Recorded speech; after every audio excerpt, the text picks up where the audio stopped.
What it do, vinyl community? My name is Brian. That's Brian, and welcome to a fresh off the platter video.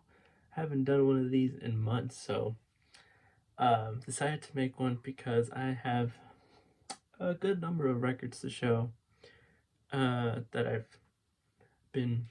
I've purchased these past few months, ever since I'd say the beginning of or before my trip.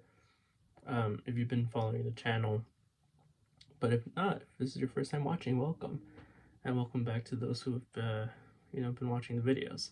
Anyways, yeah, these are going to be mixture of 7 inches, 10 inches, and 12-inch records. So without further ado, let's get right into the fresh off the platter video. Starting off with not a record, but a book that I got not too long ago. This is one that I got from Barnes & Noble, and this is the Jazz Covers book. It's just, a book that shows jazz covers, and some of them have info, but decided to get this because the Barnes & Noble that I went to, they're having like I think they're relocating, so they're having this moving sale, 25% off, and so this, I think, was the retail goes for $30, but because of the sale, goes for maybe like $22, but in total went for about $25. And yeah, super happy to have gotten this, and coincidentally the receipt was on this page, Donald Byrd and Transition Jazz Label, one of the records that I've been looking out for. But yeah, I mean, this has a lot of great jazz covers, and some that I didn't even know existed. But it's also great to see some that that I have in the collection, and some that I have on my want list. But some good stuff on here in this book, just showing some stuff, like right here, Clifford Jordan, and Shelly Manne, Russ Freeman, some good stuff, Lee Morgan albums, Herbie Nichols, Sonny Rollins. But yeah, this book, I am excited to go. I haven't looked at everything, but have peeked it and have seen some interesting albums that I've already added to my want list. So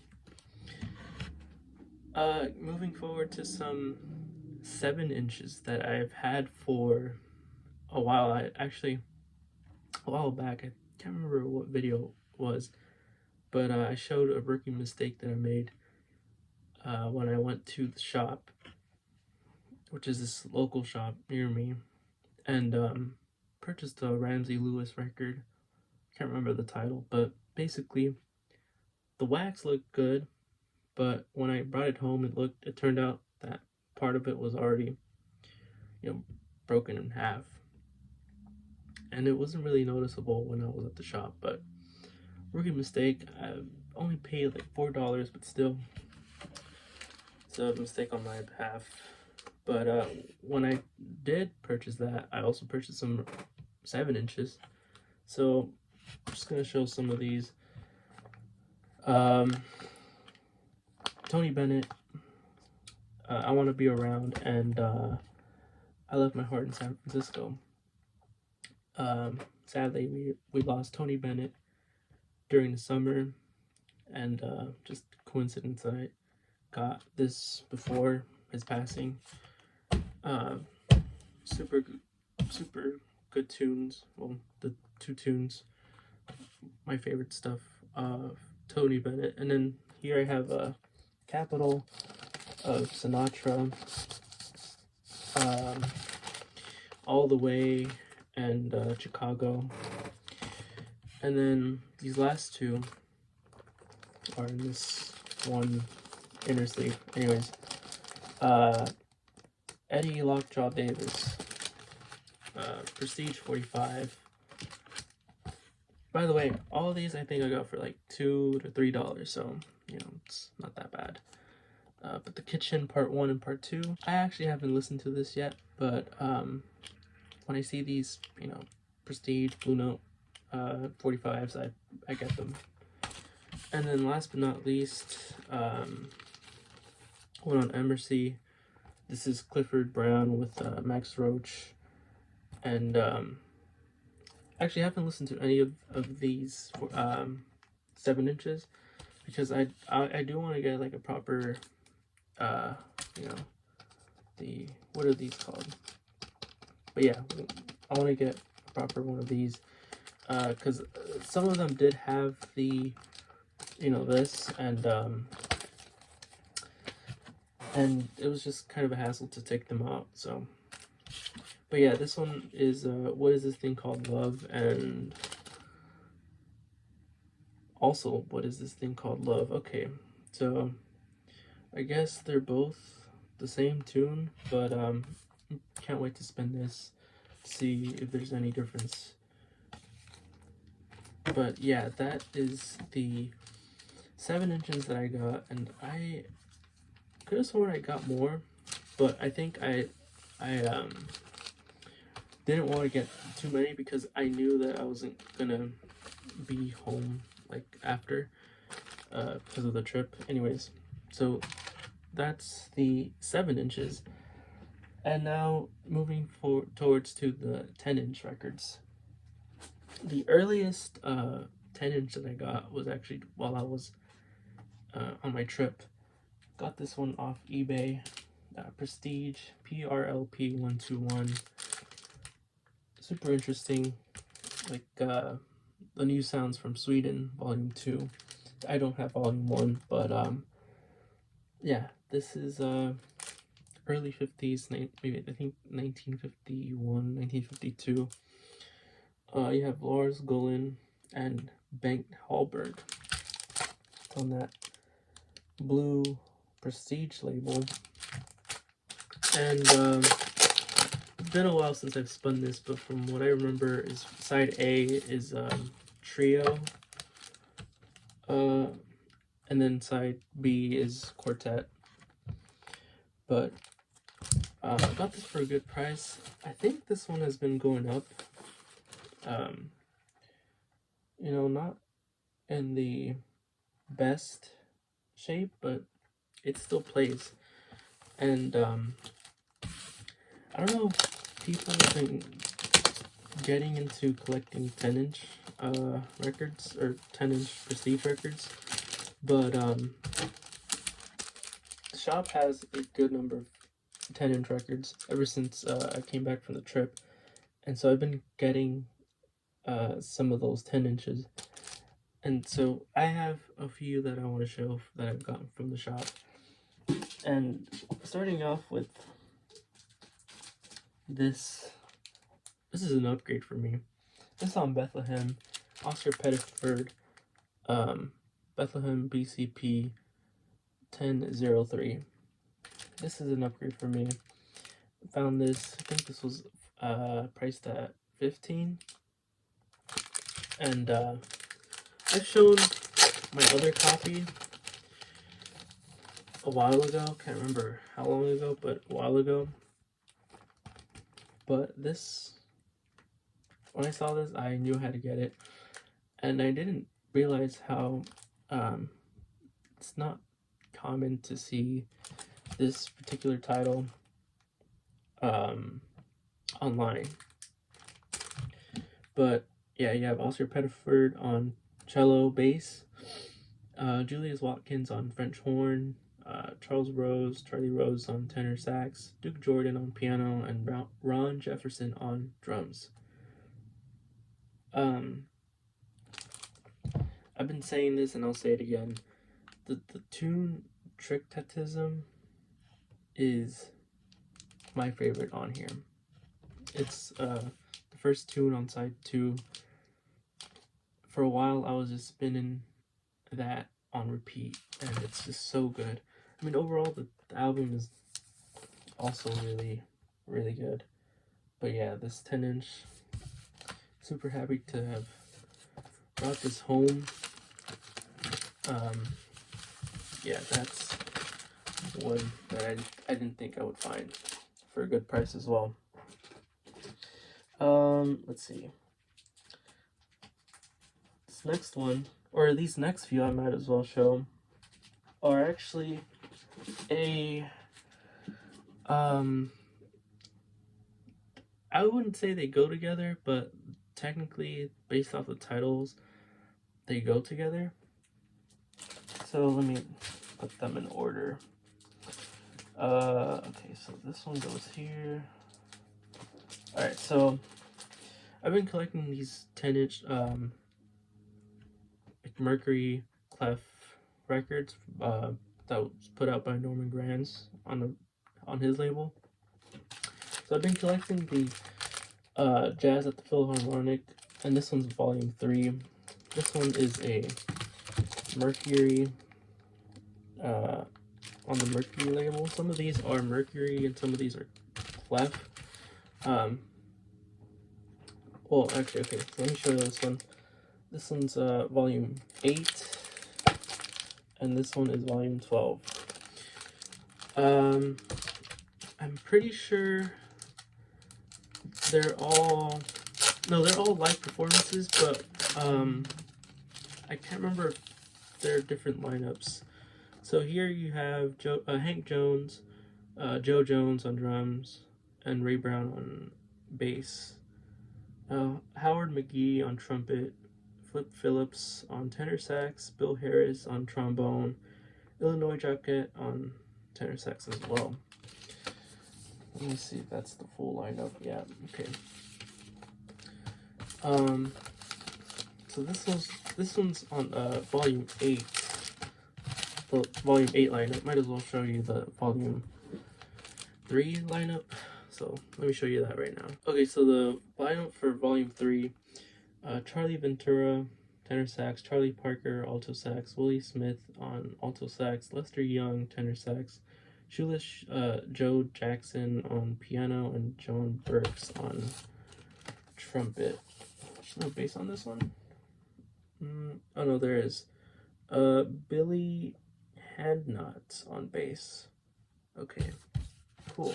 Not sure why I didn't credit Billy on here, or at least show a picture, but I'm pretty sure he is credited on the liner notes.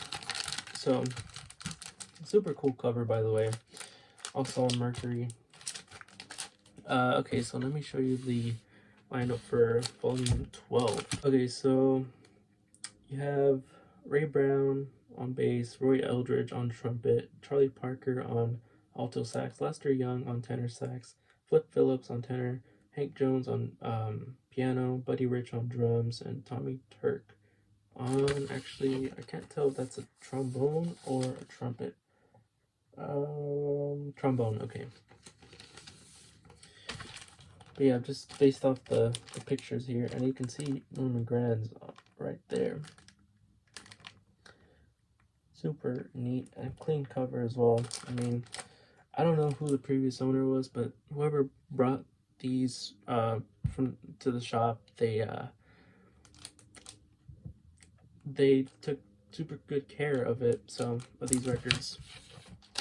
And this is another one on Mercury.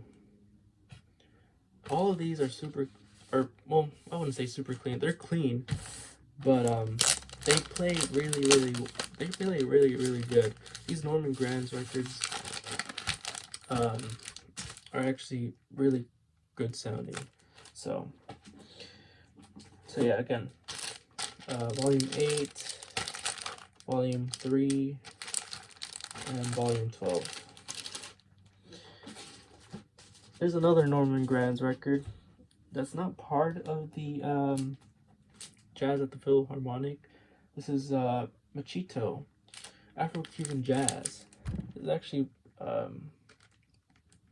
I wouldn't say more expensive, but it's like a bit pricier than the other three that I have. But Machito, who's a percussionist, I know I know that Charlie Parker is on this one. This one I actually had to pay up a little bit for it, but worth getting because might as well show you the cover. Really, really clean, and these are the musicians right there, and the it's on Mercury. Now I did say that some of these were on Clef. I guess I might have been mistaken. Um, but I mean, these were uh, reissued, repressed. So there are other copies out there that are on the Clef label. Just so happens that these are on Mercury. Another great, and this is Afro-Cuban. Been wanting to, get more early Afro-Cuban jazz. If y'all don't know, I've been trying to find this the 10-inch of Kenny Dorham on Blue Note, and it's just, I don't know if I'll be able to find it this year or have one this year, maybe next year or the year after. Last 10-inch. This is a online purchase. This is the first of three. So this record I got from this seller on Discogs, and these other ones that I'm gonna show later. I got a bundle of records and from this same seller. So the first one is a 10-inch. This is New Sounds in Modern Music, Leo Parker, Volume 1. Got this one for a really good price, and I mean, considering this being early 50s release, but I'm pretty sure the material on here is maybe late 40s or early 50s. I'm not really sure when the session took place, but been starting to look for these new sounds on Savoy. And I was just super, super happy to have found Leo Parker. I only have one other Leo Parker record, and if you've seen the video, I've shown it. It's Leo Parker Rolling with Leo. I think that's what the title's called. It's on Blue Note. But yeah, Barry Sachs, legend. And of course, the back cover is nothing but this 25-cent stamp. Early Savoy is, I think, depends on what record you're looking for, but I think the prices vary on each record. Like I said, I didn't pay a lot for this one. I can't remember how much I actually paid for, but it wasn't a lot. The bundle totaled to like 40. So yeah, super happy to have this one in my collection. Actually, it's not that bad sounding. Like the music is good, but sonically, it's it's not the best, but it's not the worst. So moving forward to 12-inch records, I have a good number of Impulse records to show. Starting off with this first one that I should have shown before I had left for my trip. Actually, now that I think of it, I don't know if I've shown this. Pretty sure I haven't. But this is one that I got from the Whatnot auction. This is Coltrane live at Birdland. So I've had a copy of Coltrane live at Birdland before, maybe about 3 years ago. But it was around that period of time where I thought, I was selling my collection away and thinking that I was probably gonna not be a collector anymore. So I sold my really clean mono copy that I had, and ever since then I had regretted it. This record I think has been going up, but I remember I didn't pay much for my old copy, my super clean copy. Anyways, the record parlor, back when they used to host whatnot auctions, jazz auctions on frequently, I would always tune in, and this was one of them. I think this was starting price was maybe under $10, and got this one for a good price. And yeah, as you can see, the cover is not that bad. Back cover has that like shrink coming off, but I'm not, touching that. And the gatefold is actually really, really, really nice. But yeah, I mean, this is a wonderful recording, and I can't remember. Actually, now that I think of it, I think I got this while I was on my trip. I think I might have tuned in to the Whatnot stream, and yeah, because now that I remember, when I had a pile of of orders that I got, I remember now opening this record. So yeah, forget everything that I said like before I showed this. I got this while I was on my trip, and I got it for a good price. It says recorded 1963. Not the best wax, but it's playable and it sounds fantastic. All of these Impulse records that I'm going to show sound super, super good.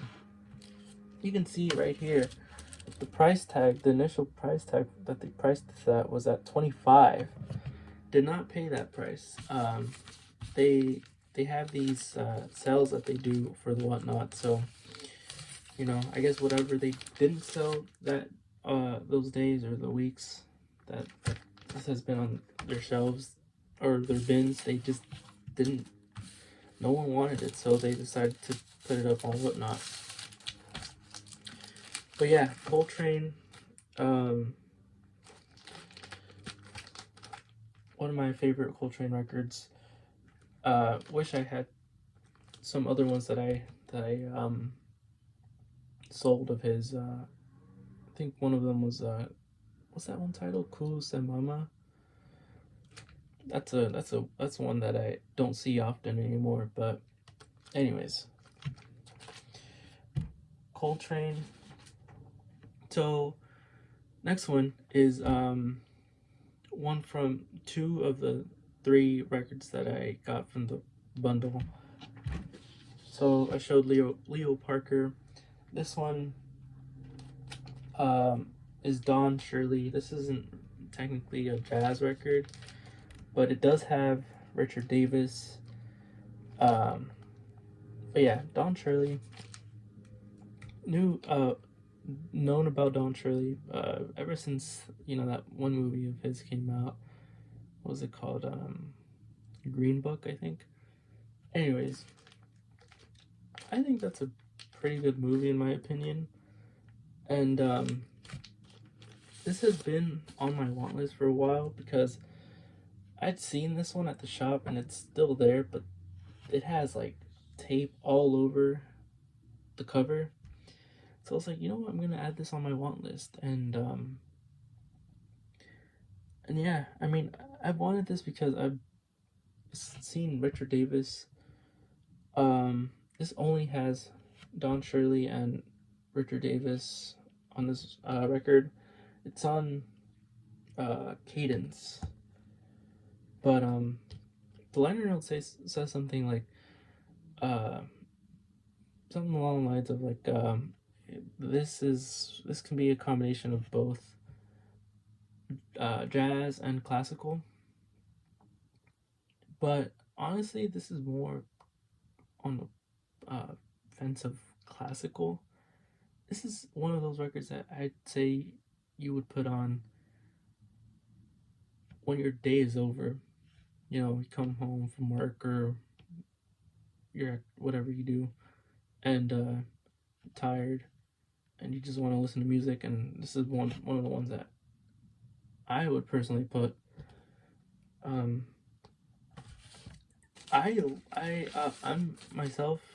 Um, I do typically show jazz records, but I also listen to classical music, and so I know that Don Shirley is more of a classical pianist, and just the fact that these two class musicians um, come from different genres of music and come together is just like wow, incredible stuff. This is done I think in the 50s, but yeah, way before Richard Davis got into the was known for his stuff that he did later on.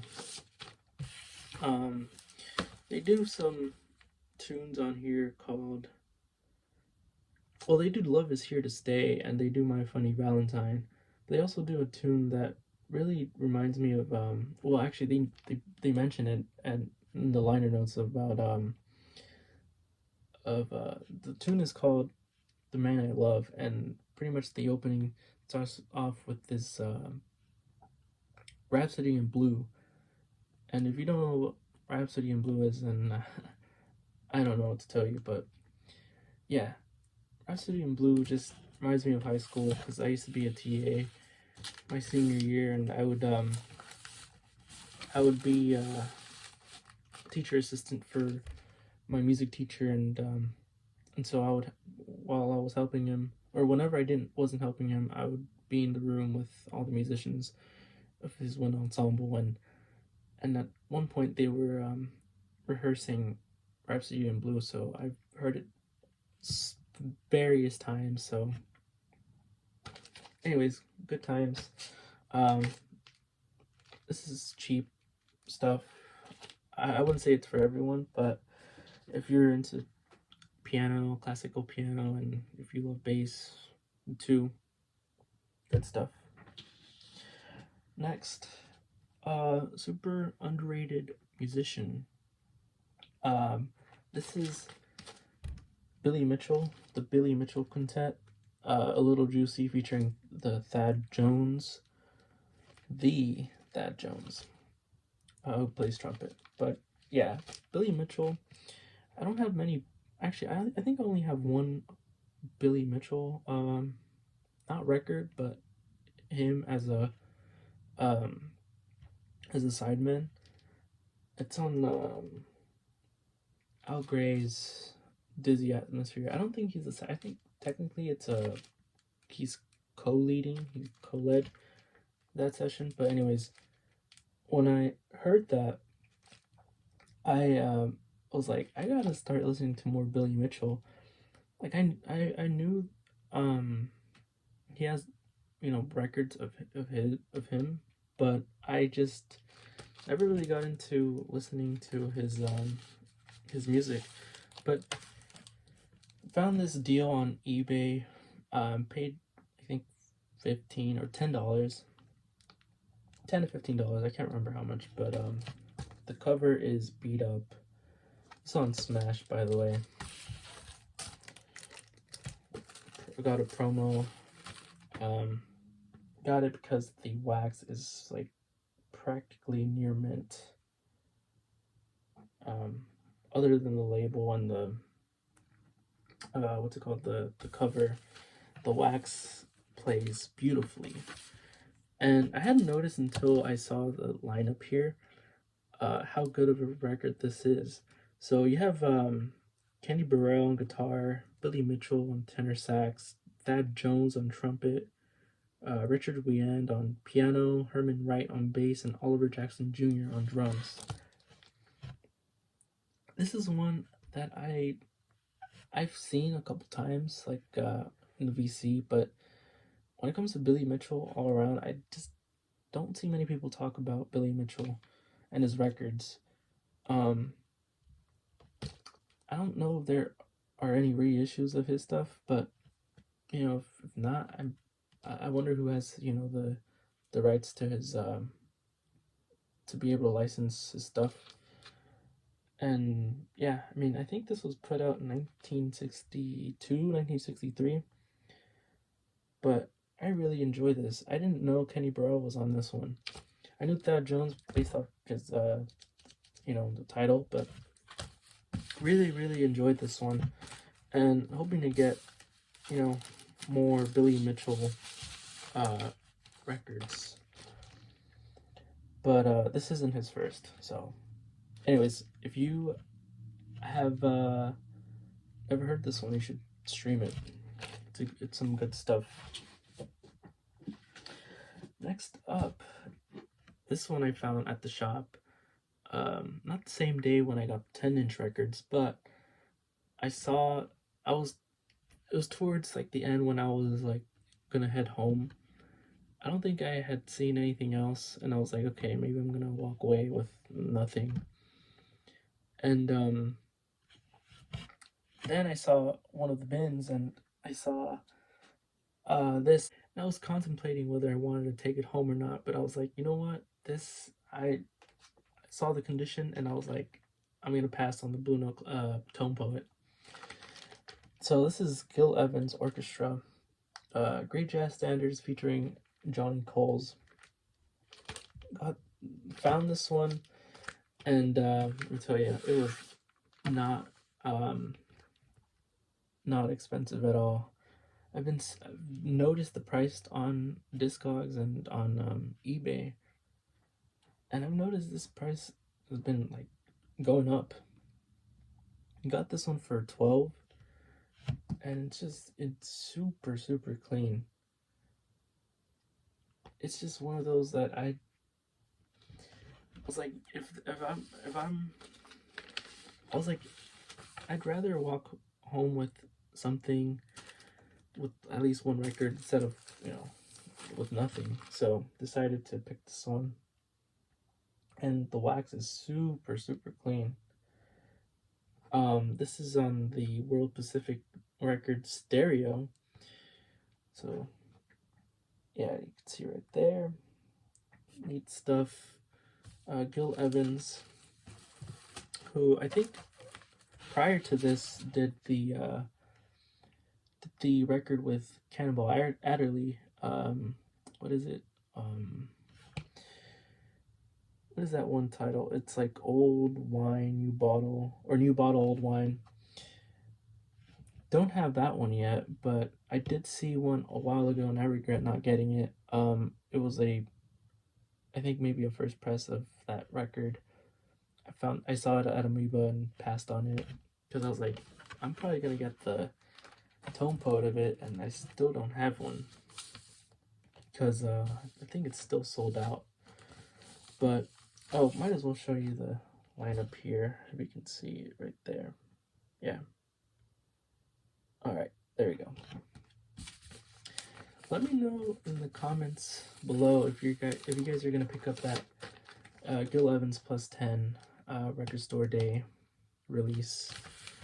I have the Prestige, the acoustic or the Analog Productions stereo, so I don't know if I'm gonna be picking that one up, the RSD release. But anyways, this is a great sounding record. I was super impressed, and can't wait to spin this many times more because it's actually really good. Part of me wants to compare Tone Poet to this, but I don't know. I'll have to wait a few months, maybe a year or two. Anyways, these last few are all Impulse. recently showed this one on my Instagram. This is a promo, and yeah, this was the last of the three. So Leo Parker, and then Don Shirley, and then this next one, Art Blakey and Jazz Messengers. Impulse A7. Yeah, you can see right there the cover is, it's just beat up. Well, it has a lot of writing, but it's not that bad on the back. I'm glad they didn't write anything on the back. Yeah, Art Blakey and the Jazz Messengers. This is a classic group. My favorite Jazz Messengers lineup. Early 60s. This is like at the top, creme de la creme. And I've been wanting this record for a while now, and saw that it was on Discogs for a good price. And was just super happy because there's no skips or anything, despite the way this the wax looks. Actually, not that bad, but there is like a scratch right there.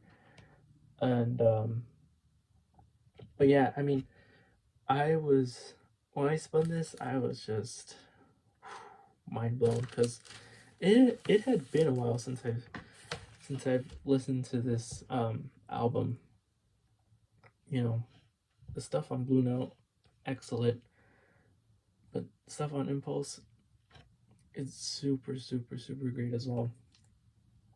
But yeah, if you don't know the lineup, Art Blakey on drums, Lee Morgan on trumpet, Curtis Fuller on trombone, Wayne Shorter on tenor sax, Bobby Timmons on piano, and Jimmy Merritt on bass. I knew that that Impulse did like the single jacket for promos, but I never knew that the Art Blakey was one of them. So found that interesting. And the next record that I'm gonna show is also a promo, but it is a gatefold. But anyways, Al Mode is one of my favorites that they do, and I Hear a Rhapsody is also fantastic. Is also a fantastic rendition that they did for this album. Pretty sure his record on Impulse is not too expensive, so anything, stream it, and then pick it up or blind buy it and be amazed. So next up, like I said, another Impulse promo, but this time it is gatefold. This is Impulse A14, Milt Jackson Quartet Statements. Got this one for super cheap on eBay. I think it was like I think the starting price was like $5. I can't remember I paid under $10 for this one. And as you can see right here, one of the reasons why I think this one didn't go for much was because of the condition of the wax.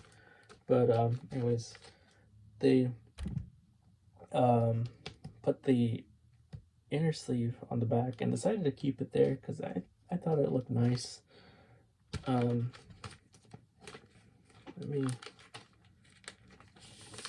yeah, the wax I'll show in a bit.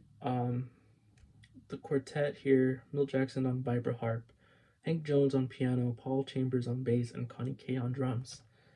Didn't know that Paul Chambers would be on an Impulse record, so I was really surprised when I had seen that.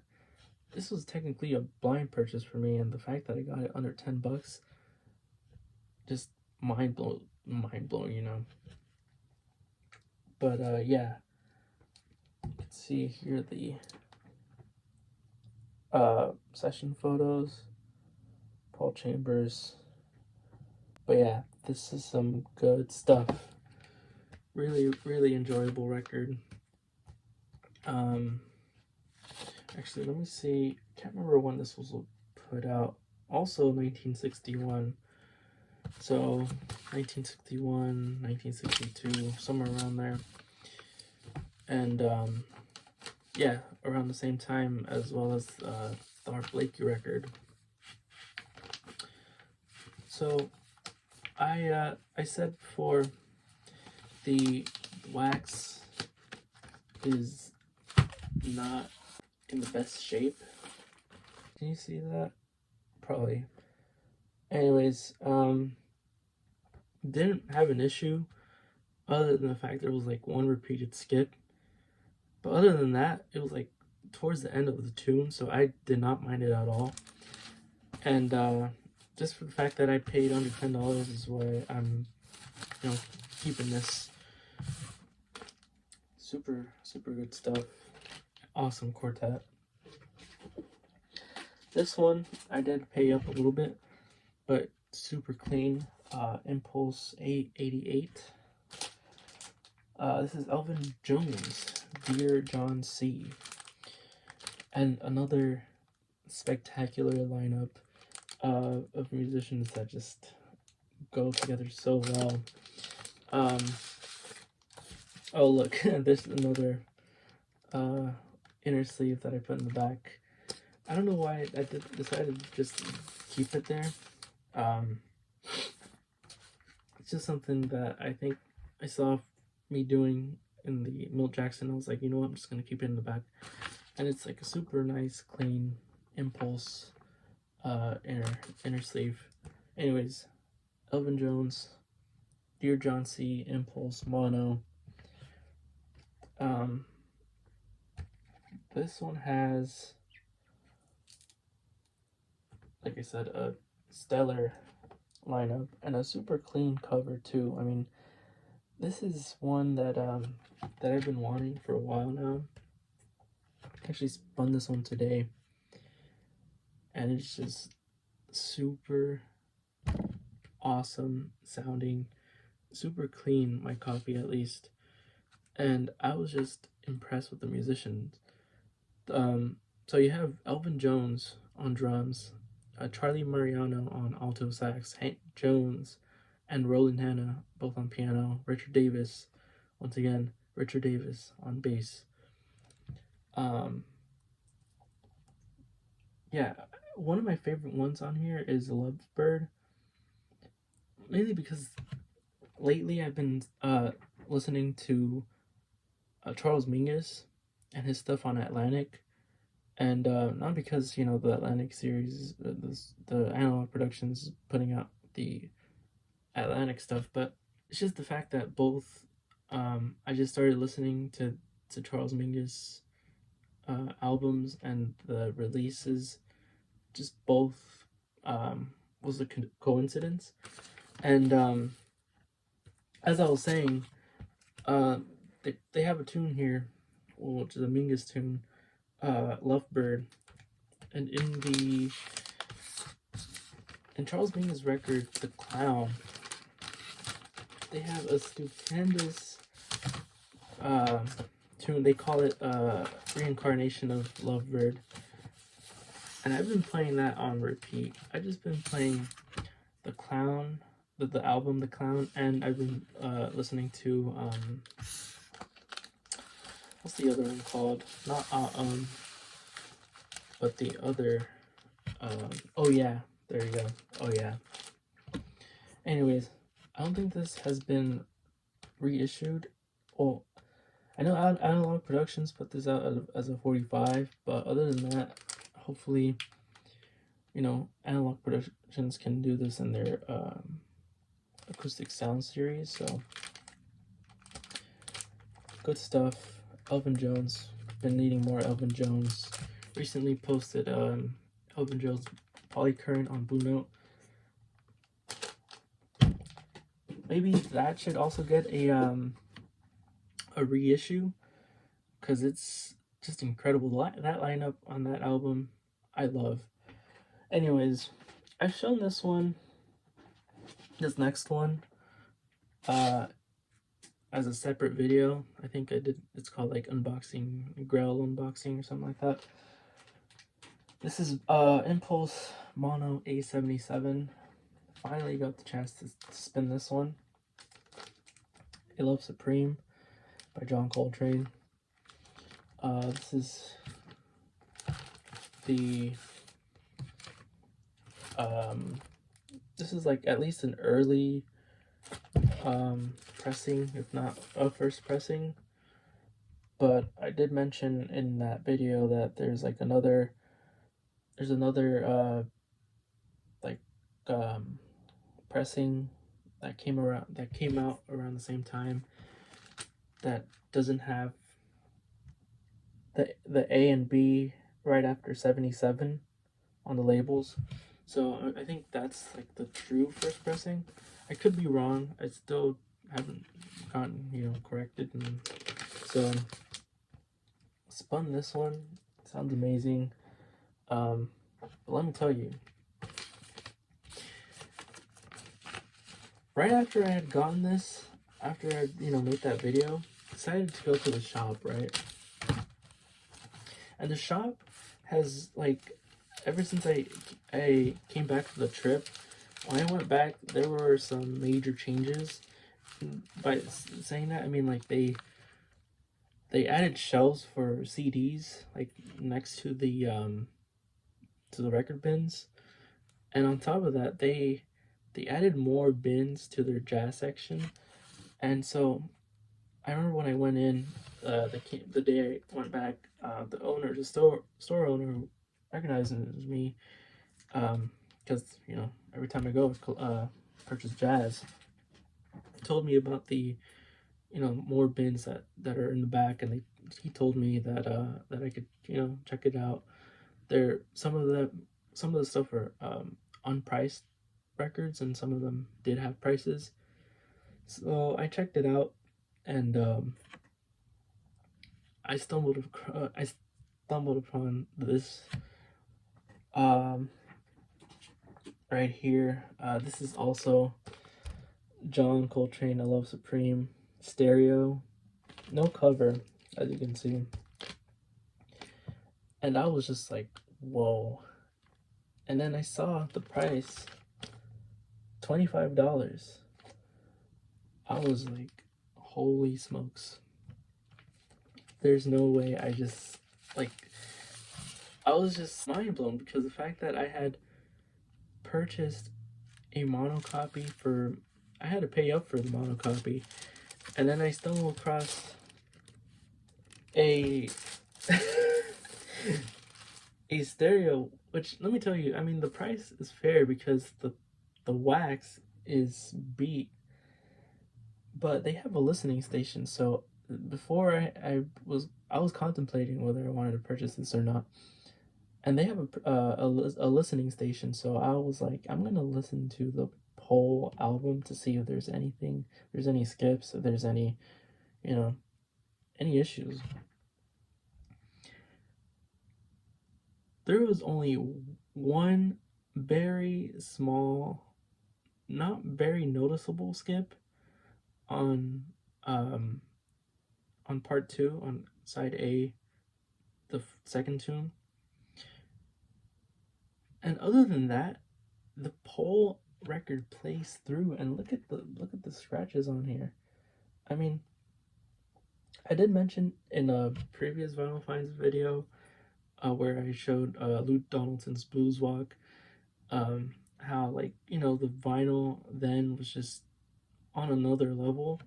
And I can tell you this, I still stand to this day my statement, because I mean, it could also have to do with the mixing, or maybe just the fact that the turntables that I have and the shop has are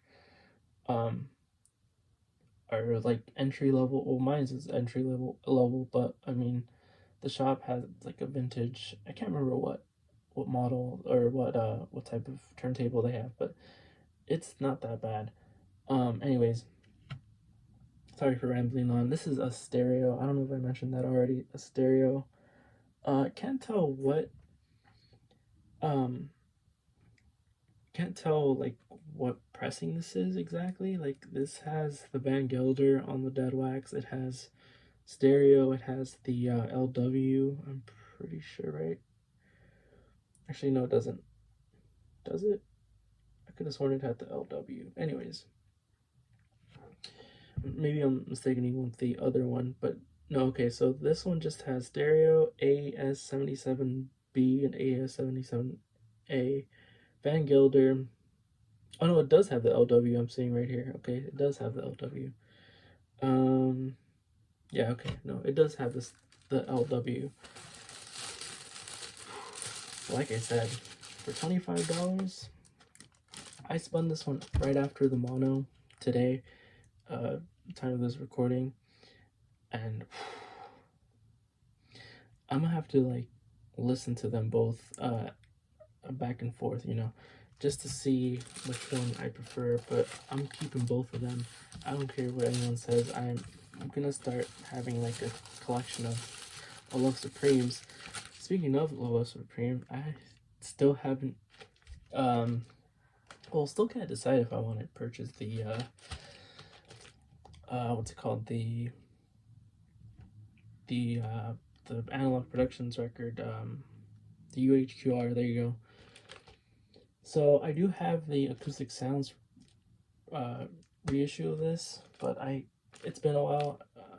I'm gonna find a day to just spin a Love Supreme over and over again. Annoy the crap out of my neighbors. Anyways, that is it. I've almost reached the hour mark, so if you stuck this far, thank you so much. Truly appreciate it. Let me know in the comments what you thought about the records that I showed today.